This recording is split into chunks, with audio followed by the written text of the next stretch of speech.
It's the Gizzle J Pizzle Show Sizzle on the 30 going in. Hey, what's up, y'all? This is the NBA Frenzy. You know what I'm saying? Frenzy. You know what I'm saying? If you an NBA connoisseur like we are, you know what I'm saying? You know everything has just been crazy. These Straight last nuts. couple weeks, you know what I'm saying? Straight butternuts, nigga. It's the 9th now, so yeah. You know, yeah, it's been about a little over a week. You know, it's just been amazing. You It's know, been amazing. To be honest, It's been amazing. It's been ups and downs for everybody trying to catch them two teams. Yeah, you can see it's been wild, cuz. You know, it's like general managers is just putting their careers on the line. You know what I'm saying? Yeah. We gonna rent players for 1 year. We know they ain't gonna no one ain't gonna leave. You know what I'm saying? It's going down. And you know what we talking about? We talking about the Paul George trade to the Oklahoma City Thunder. You know, in return they got the Sabonis and Victor Oladipo. I just looked at him because I know he does not like Victor Oladipo. Victor Oladipo's terrible, by the way. He's hurt, and when he plays,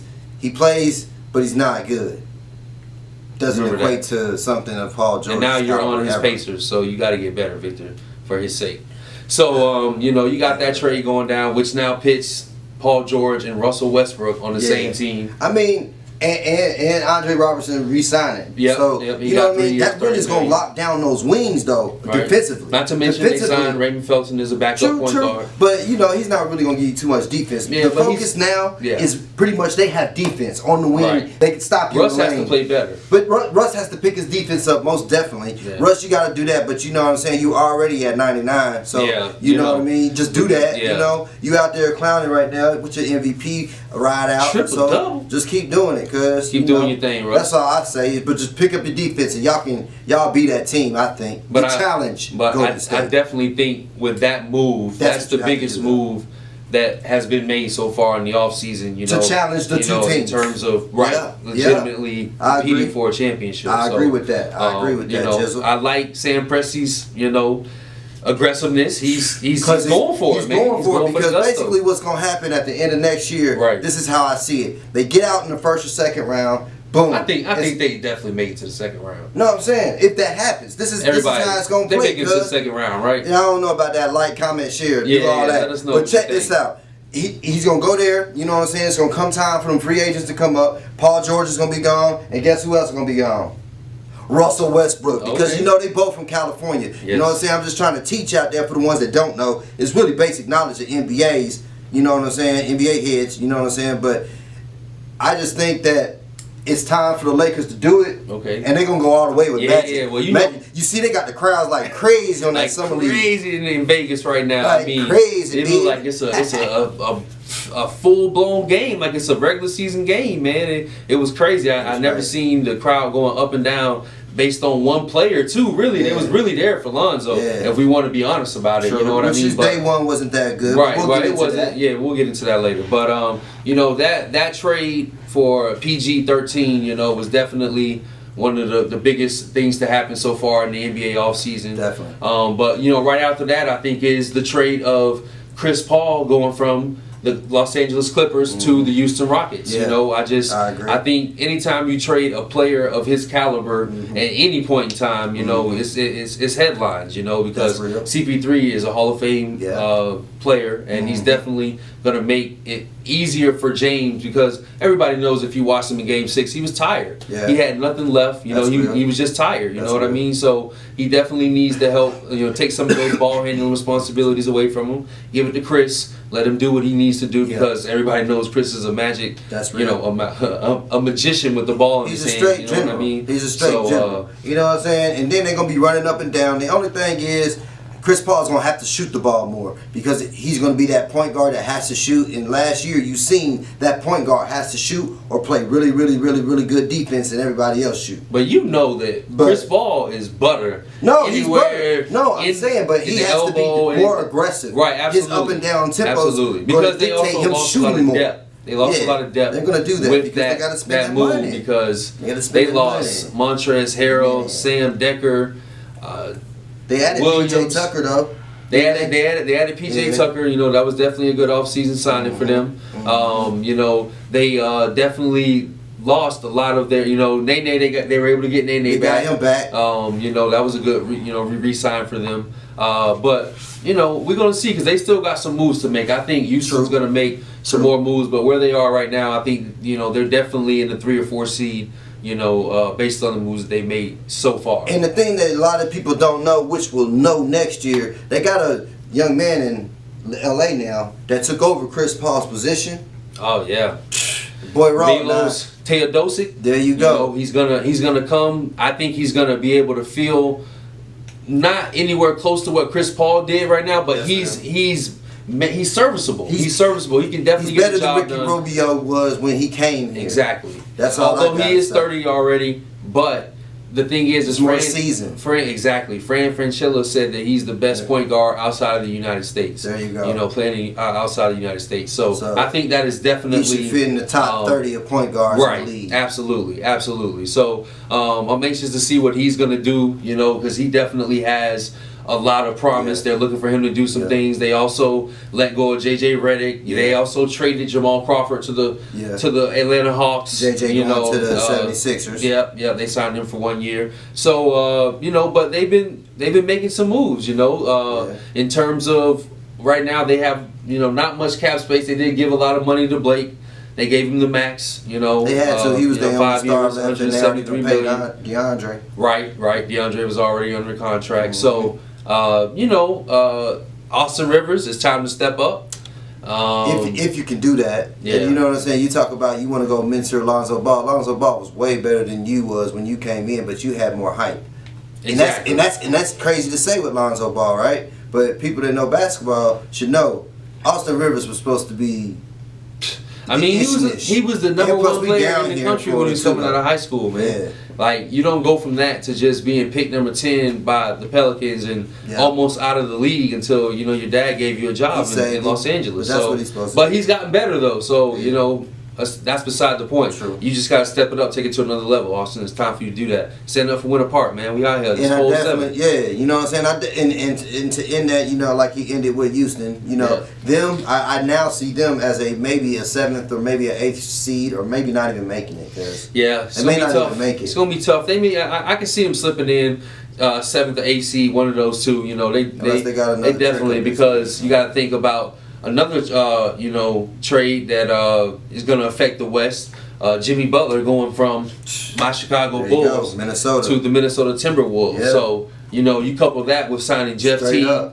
You couple that with, letting go of Ricky Rubio to the Utah Jazz. There you go. That was a nice get for Utah. I got to give them that. They did the unloading of the young kids. They let Dunn go. They let Levine go. Yeah, they all went to us in that trade for Jimmy Butler. For that trade, they got marketing for the Bulls. We got their number 7 pick, so we took Laurie Marketing. In his opening, game, he looked good. He scored 14 points, nice stroke. We already knew he was going to be able to shoot the ball well. So just keep working. Just keep working. I like what I'm seeing. Yeah. Chris Dunn, get better. I need you to work harder, bro. We need you. You know what I'm saying? Zach looking healthy. You are a point guard of the future. So let's do it.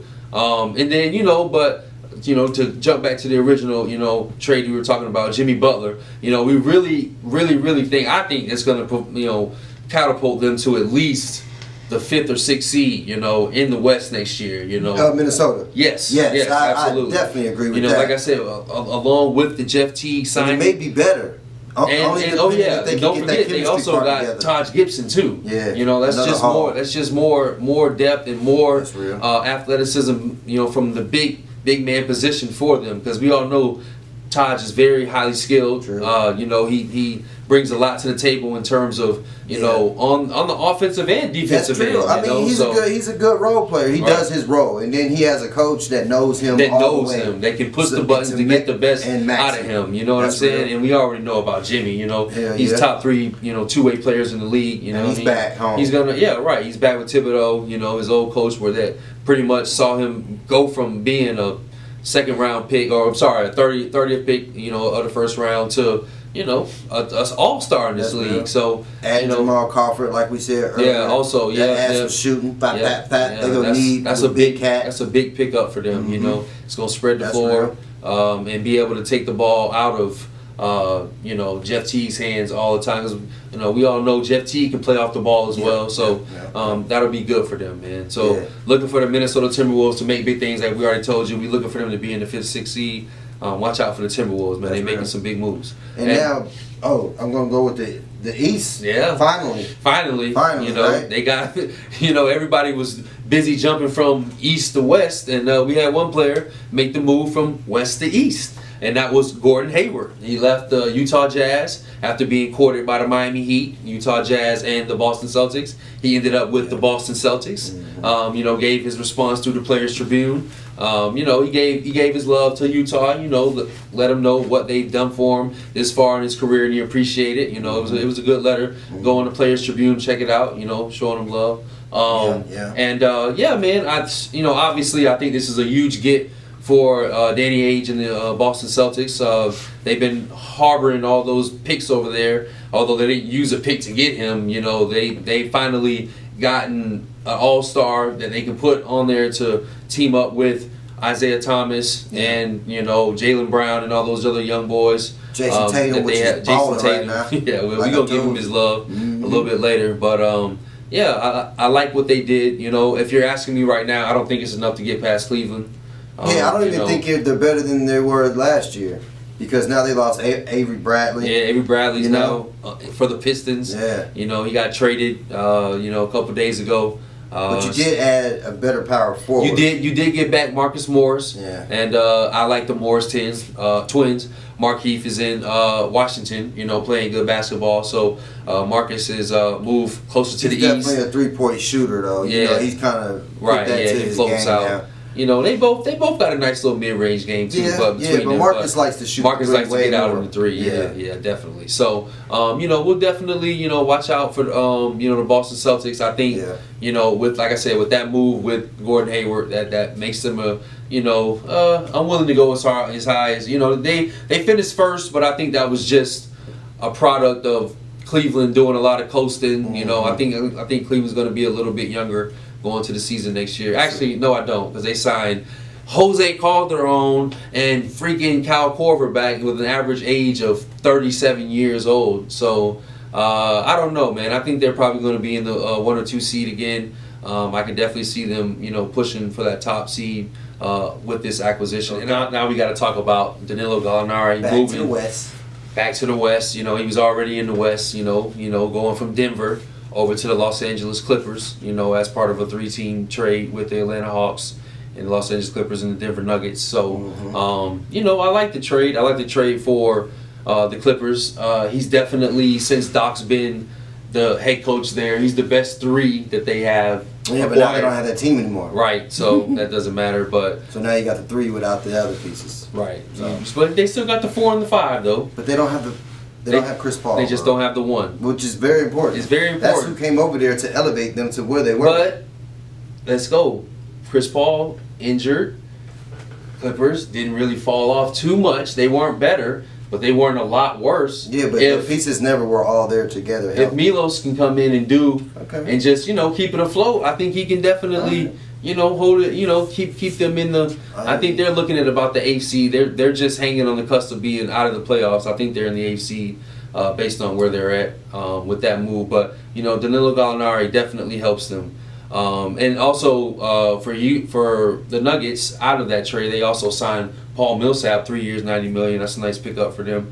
You know, which is why Danilo Gallinari was expendable for them. So they went ahead and went with a, you know, better power forward and Mr. Millsap, Paul Millsap. So, you know, good pickup for the Denver Nuggets. But you know, those are really the elite trades. You know, we got a lot of, you know, honorable mentions out there. We put in like right, you know, like Rudy Gay to the Spurs. You know what I mean? 2 years, $17 million. That was a good. That was a good pickup. Jeff Green to the Cavs with a 1-year deal, which could be all right. Yeah, because, you know, when Jeff Green plays to his capabilities, and then his minutes would be limited, so he can come out there and ball in those minutes and actually maximize his minutes because playing with LeBron, you're gonna have to maximize. Absolutely. We all know LeBron gets the best out of any player. Just take J.R. Smith and Shumpert for example. We also got deals like Tyreek Evans and Ben McLemore going to the Grizzlies. That was a nice signing for them. And then it's also other like trades that happened out there that aren't gonna really Dwight Howard catch the the blip. That's where I was going with that. But it's a big name. He's not gonna really move the radar. But he he's a big name going from Atlanta to the Charlotte Hornets and Dwight Howard. They also picked up Michael Carter Williams at the request of Kemba Walker. He did ask for him. So that's they should be doing good in that backcourt. They should have got Donovan Mitchell, like I said in our draft. Yeah, but they ended up taking Malik, so Malik's hurt. But that's still a but he's just hurt because they don't want to chance him getting hurt anymore. He's basically picked up the injury that Markelle Fultz, Brandon Ingram, they all just did the same thing. They sprained their ankle, and now these owners are like, get out of here because the summer league means nothing. All right, so let's talk about the money. The money, The money. Because like we told you guys on our last NBA draft special, who we thought was the winner of the draft by far, and that was the Sacramento Kings. And they've continued that momentum, and they've definitely won. Vlade didn't stop making decisions. Absolutely. Somebody else is in charge. Somebody's I don't know who it making is. better decisions. Somebody's making way better decisions. So, let's just start with them picking up Vince Carter on a one-year deal. Somebody who's still got minutes, still got good basketball left in him, and he's definitely going to help the Sacramento Kings. My favorite pick for him, De'Aaron Fox, because I feel like he was the best point guard in the draft. If y'all go to our draft, mock drafts and stuff, I was high on him. You know what I mean? Yeah, absolutely. Because I feel like he has that NBA engine. Yeah. And that bitch is already ready to go. Already ready to go. You know what I'm saying? Go. Keys in the engine, boom, boom, boom. So De'Aaron Fox. Not to mention they got Justin Jackson. Oh, I'm sorry. They also got Harry Giles. Oh, in the second round they picked up a guy by the name of Frank Mason. I mean the third. They've been out there looking pretty good. They've been looking pretty solid in the summer league. They did take an L the first night against Phoenix, but of course. I think they're playing their second game tonight, so check them out. But they just and then on top of they also signed Zebo, which was a huge. That's another older veteran that still can give you quality minutes and give you production on the court, at a high level. So that's definitely a win-win for them. Not to mention they also got George Hill. That's a veteran point guard that's going to be able to show De'Aaron Fox how to do the ropes, because George Hill, he may not be the best, but he's definitely above average. Yeah, absolutely. I think they're fighting for a playoff spot right now, with that roster. If everything comes together the way it's supposed to, they can do player developmental the right way. It should go out, but we had to get him love, man, because the Sacramento Kings are making all the right moves. They've been in the trash can a long time. A long time, man. Since Page and them left. Exactly, since White Chocolate, C Webb and White Chocolate. Chocolate, you know what I'm saying? We just want to continue to give everybody their respect and due, and we think the Sacramento Kings have been the winners of the offseason so far, man. Frenzy, and most of their stuff is for the future, but it's definitely going to keep them prevalent this year and for the future. So look out for the Sacramento Kings based on what they've done this offseason. And now we're just going to give quick shouts out to the NBA Summer League because, Las Vegas, it turns up out there. Up. We're gonna give a couple of a little bit of love for players that played in the Orlando and Utah League as well. But the main people that we're talking about are going to be in the Vegas League because we all know that's where the most teams are, which means it's the best competition. Definitely. So from the the Orlando Utah League, we got players like Bam Adebayo. He's gonna give Miami that next presence next like time. We said, he's gonna be able to play well with Hassan on the floor, which is gonna give them a lot of physicality and be able to crash the boards crazy. And then also in that league we also had some honorable mentions. TJ Leaf, his guy. You got anything to put in on you guys? He was all right. You know what I'm saying? Pretty good. Jonathan Isaac was going pretty well. Almost averaging a double-double until he hurt his hip. If he would have done that, he probably would have been pretty good. You know what I mean? Ready to roll. Absolutely. Also making honorable mention is with the OKC Thunder, Dakari Johnson. Yeah. He was putting up monster games, 29 and 10 at one point. He was. So he definitely deserves to get his shout out for the play that he's been putting on the court thus far. And then in Utah, you know, Jason Tatum came out there straight and started off the rip. Just doing his thing, folks. you know what I'm saying? Yeah, against folks. Yeah, you know, that was our first time seeing both of them, and Jason shine brighter than Markelle, man. I mean, that's where Donovan Mitchell's light started to shine as well. They went ahead and was like, "Oh, who's that kid? We told you about him too." You know, if you just check our show out, you know what I'm saying? We'll put you ahead of the game. Put Tatum on the ground. I know y'all saw the highlight. It's on the page. Check out on the 30 going in. You know what I'm saying? But yeah, we definitely we wanted to give all those players, and then also in the Vegas League, you know, you got players like De'Aaron Fox. Of course, the headliner, so to speak, that brings the Ball. You know, so his first game, he scored 5 points. He was like 2 for 9. It was a horrible outing for him. But the second game, I woke up and got a triple double.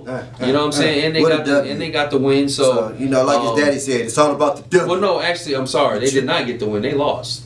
They lost that game. They did not win because his dad actually told him that, you know, that triple double doesn't mean anything if you don't get the win. So no, Lakers, you did not win. Y'all got to play better. They did not win that game, brother. You know, so you know, they need to tighten up. You know what I'm saying? But Lonzo Ball is definitely the passing. If you haven't seen the kid's vision, man, just check him out, man. He's next level with it. You know, he's throwing guys open. You know, he's amazing with the ball in his hand. Jaylen Brown was doing. Jaylen Brown's just showing that he's a grown man.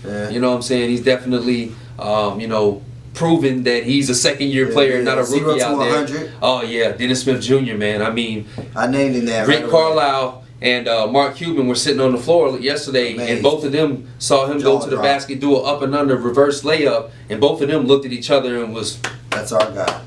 We picked him, thumbs up. You know, Siskel and Ebert, thumbs up, 2 thumbs up. And then we also wanted to give love to Wayne Selden Jr. You know what I'm saying? He was balling out for the Memphis Grizzlies. You know, Baldwin did his thing too. He put in 19, but Wayne Selden was the engine that got him to W. That's real. You know, that's definitely what we wanted. We wanted to give everybody, you know, their shout outs. We gave the rookies, you know, their love, you know, gave all the offseason love, you know what I'm saying? The NBA, the frenzy's still going on, but we just want to touch base with y'all, give y'all some more material. We done reached the end zone on another dime. 7. You don't want to thank everybody for tuning in for another week, you know. We want everybody to keep coming through, you know, go to the page, like, comment, share, subscribe. You know what I'm saying? We appreciate all the love on the new IG page, you know what I'm saying? On the 30 going in. Show the love, we're going to continue to show it back. You know what I'm saying? We're coming back for you on the 30 going in.